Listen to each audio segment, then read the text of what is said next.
Hey, what's up, BJPen.com? This is Jason Brilz here in Vegas. All right, Jason, thanks for giving us your time. You're coming off of a loss to Little Nog last night at UFC 114. It was a loss that I think everybody thought you actually won.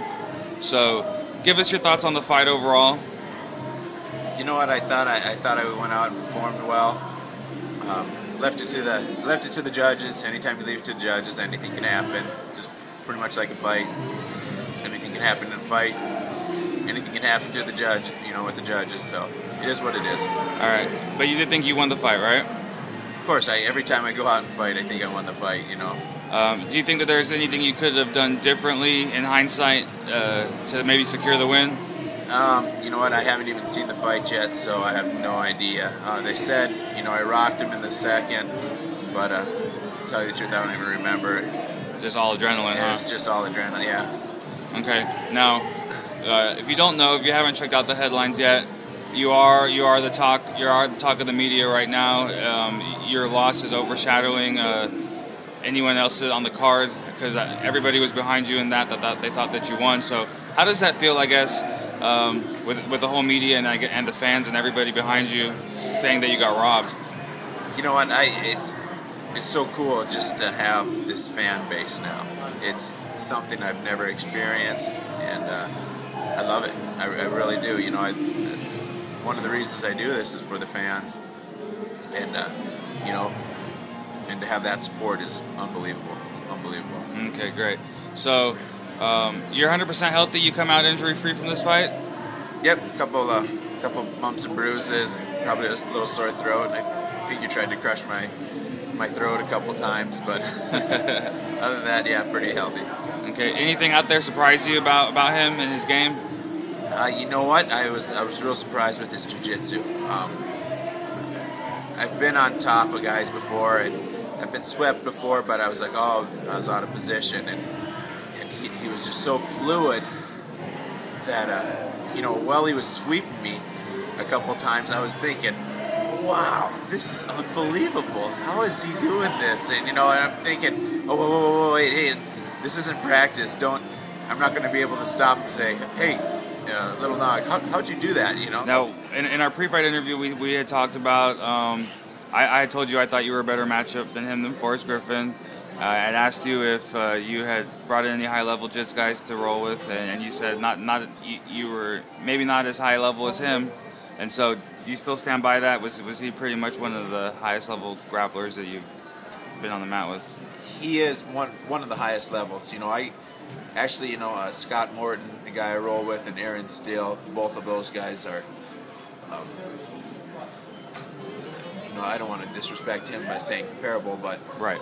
Comparable to him. They're a little bit different games and stuff, but they said expect this. Expect him.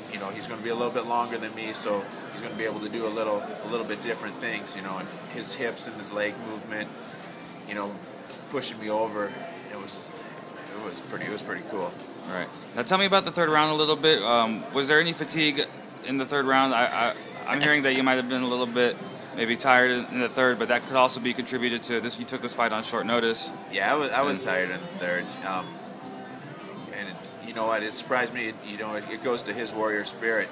I thought, my corner was telling me one more takedown and you're going to break him. One more takedown, and I finally got him down. And he comes back up and he's like,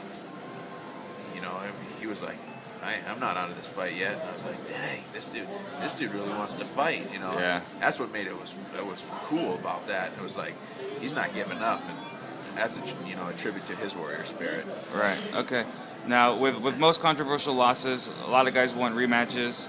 Is that anything that's in your mind, or you don't really care? Nah, I don't care. I fought him once, and we had a great match, and he's going to go on to do great things, and you know what? I went out and I had a great performance, and I showed the world what I'm capable of, and that was my whole game plan. That's my whole game plan. Every fight is just go out and have a great performance, win, lose, or draw. So even though you lost, you're taking a lot away from it. You're taking a lot of positives away. It sounds like you're not really too down about the decision. No, it's like I said. Anytime you leave it to the judges, man, anything can happen. So you you win some, you lose some. It is what it is, however you want to put it. All I can take out of it is positives. Did anybody from the UFC come up to you after the fight and tell you anything about it? Yeah, Mr. White came up, and as I walked out of the ring, he goes, "Hey!" I sort of stopped and I looked back, and he goes, "Get back up in the effing ring and do your effing interview because you won that effing fight." And I was like, "Yes, sir." And I went back up, and I was like, "Oh, whoa, that's the boss yelling at me. I better get back up there." So, and then Mr. Silva said, he's a great matchmaker. He said, "You know what? I have faith in you. I believe you can do this." And I know he took a lot of slack, from the media and stuff, saying, "Oh, he's going to get killed and this and that." I mean, after I took the fight the next day, I had to tell my wife and my mom, "Hey, you're not allowed on the internet. Don't look up my name. Don't go to any forums." Because I came home after a workout, my wife's standing outside, and she's like, "Are you sure you want to do this?" And I was like, "Don't read those forums. Don't read those." You know what? In 20-some professional fights, have I ever been just smoked? And I go, let me do my thing, and if I get smoked, I get smoked. It is what it is, and at least I tried, but I didn't think I would. I didn't think I'd get smoked, and after that first round, I was like, you know what, I can hang with this guy. Yeah. And, it was a blast. And you did? Did you talk to your have you talked to your family since? Yes. Were they happy with your performance? Oh, very happy. They're very happy, and all the firefighters back home, and they all watched it at the stations last night, and they're all pretty pumped. And so, awesome.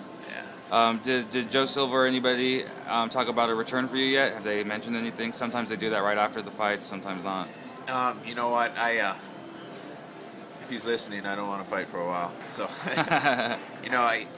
2 fights a year for me is plenty. So maybe late December, early next year, something like that is the earliest for me. I'm not looking to fight 3, 4, 5 times a year. It's not my style. Okay. Well, it was a great night for you. Even in defeat, it was a great night. Like I said, you're making headlines. You're the talk of the MMA world right now.